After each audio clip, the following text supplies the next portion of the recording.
Hola, konnichiwa, tudubem. Hello, aloha. ¿Cómo estás? What it do? Welcome to the J-Boy Sports Podcast, and today we are going to talk about the NBA playoffs again, round 1, day 3. Two really exciting games tonight. The games tonight were absolutely excellent. We had the Detroit Pistons versus the New York Knicks to start with, and we had the Denver Nuggets versus the LA Clippers. And these were both two barn burners, just two excellently well-played games. And let's start off with the Knicks and the Pistons. And this was a really good game, very physical, extremely physical. And that's what you like to see in playoff basketball. You like to see the physicality. I don't care what people say. Nobody likes Ole defense. You want to see people getting stops. You want to see people fighting. You want to see people rolling all over each other and not fighting to kill. But when you play with an edge and a toughness to you, that means you care about winning. And in this game, it was just a tough game from the jump. There was a lot of physical play. Cade Cunningham came out and was really, just straight up gangbusters. He finished the game with 33 points. He had 12 rebounds, only had 3 assists. He's turned the ball over a little more than we would probably like to see with 5, but this guy is a bona fide star. He is a superstar, and he's making his name as we speak. He's leading Detroit. They're playing hard. There's a lot of good things going on over there. Detroit still struggles a little bit with offense. Fortunately, in this game, Dennis Schroeder was there to help out. Dennis Schroeder put in 20 points off the bench, which was very much needed. All of it was needed. The Knicks, on the other hand, were pushing.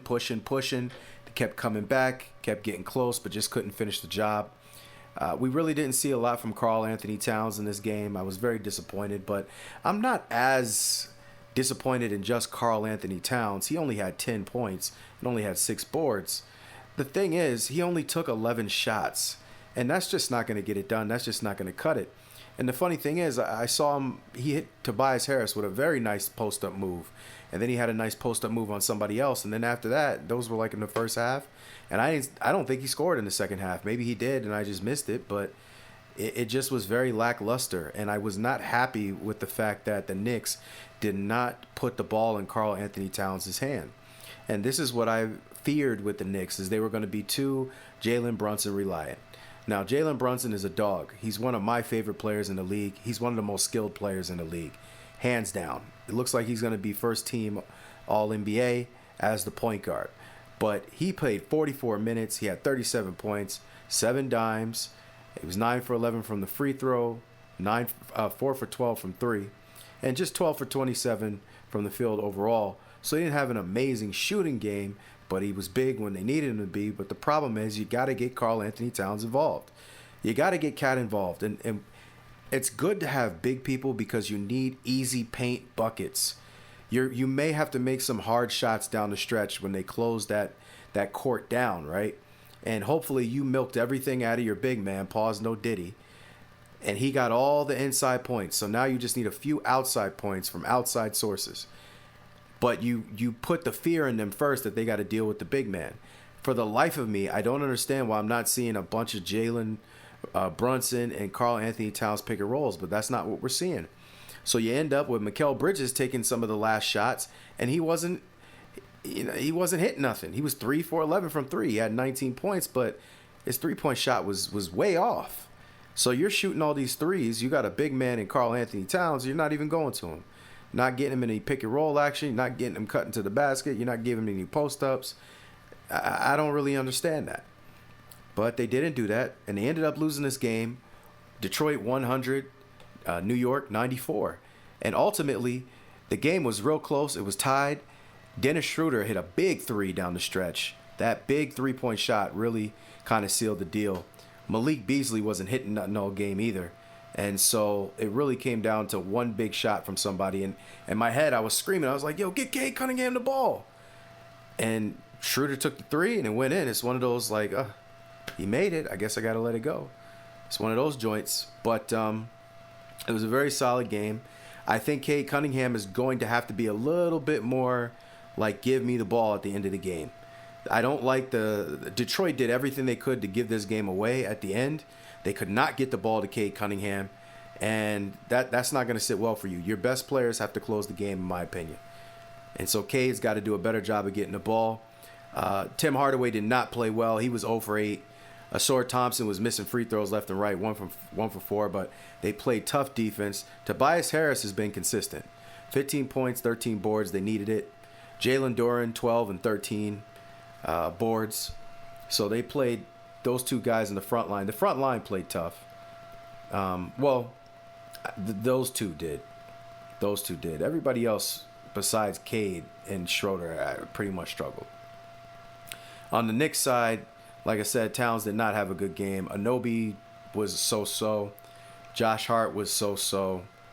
It was really just Brunson, and Bridges chipped in the 19, but Bridges wasn't shooting well. So it was just a grind-out, bar fight. Made the best man win, but I called this before. The Pistons are a tough team. They're going to fight.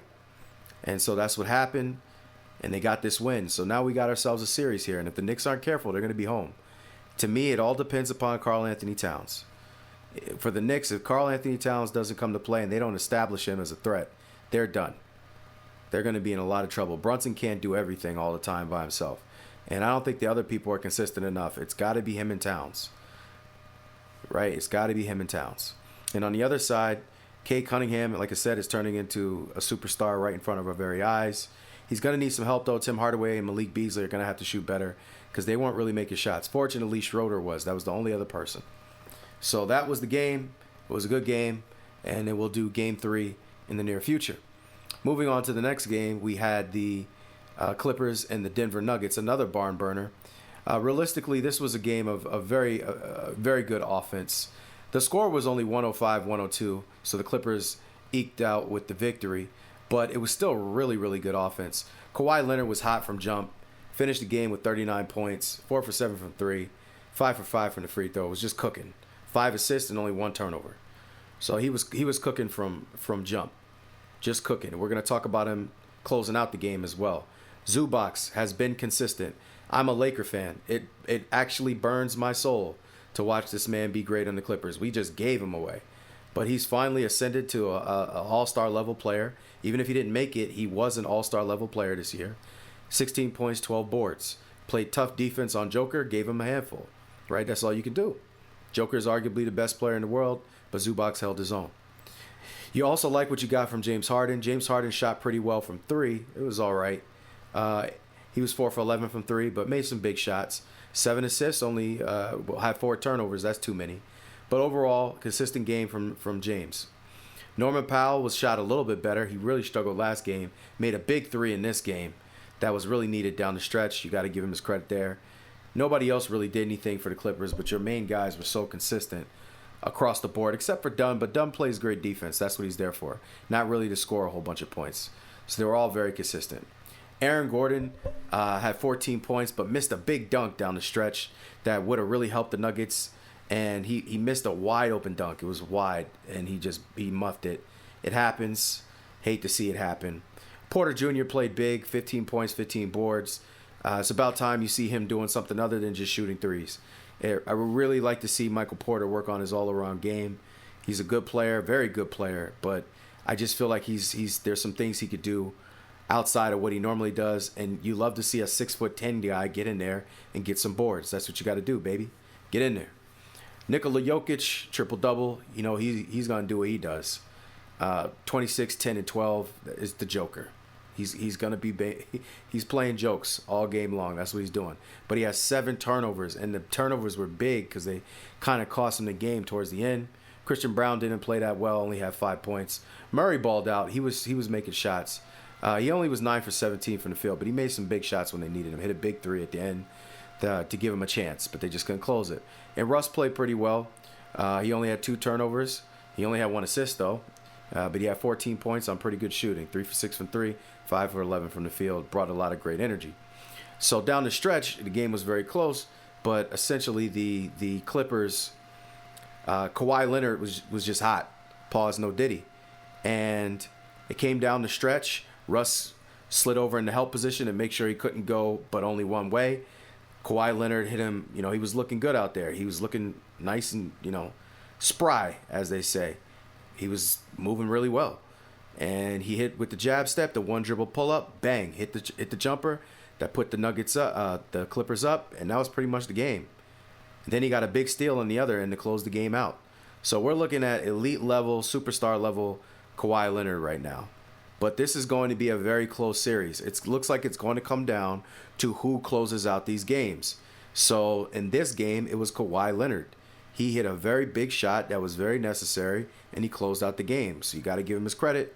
He went to his bread and butter mid-range. If I'm the Nuggets, I'm doubling him. Why? Because he doesn't seem to play well out of double teams.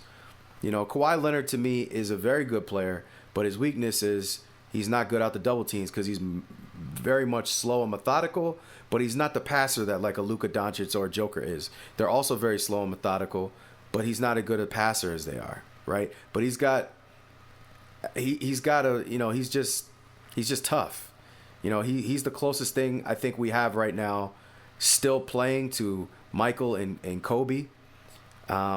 Maybe SGA is in that realm as well as far as the way he plays, but I think Kawhi is the closest, but Kawhi is much slower to beat the double team than when I remember watching Kobe, and I watched some of Mike. I didn't watch all of it. He was a little before my time, but you know, when I watched it, they were much faster to beat the double team. So if you're the Nuggets down the stretch, I'm doubling Kawhi, and I'll see what else happens. Harden sometimes is on, but normally you don't have to worry about Harden closing out games and making big shots. He usually folds, and that just is what it is. So, you know, next time I would take the ball out of Kawhi Leonard's hands. But overall, it was a great game. Kawhi just closed it out, and it is what it is. You're a great player. They do what great players do. So that's it, and that's all for this episode. Thank you very much for listening. Please like, share, and subscribe. Try to give a little bit of NBA recap feedback to every game that I can. So far, I've been pretty consistent, but we'll see how long I can keep this up. So thank you very much for your time. Please like, share, and subscribe. Also, wait for the suggested videos at the end, because I know that you'll like those as well. Trying to grow the channel, so please bring people here, show people the videos, get people excited.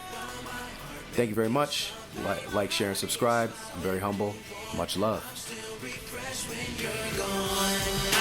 Tell that somehow you'll never get over leaving me, and when you feel like coming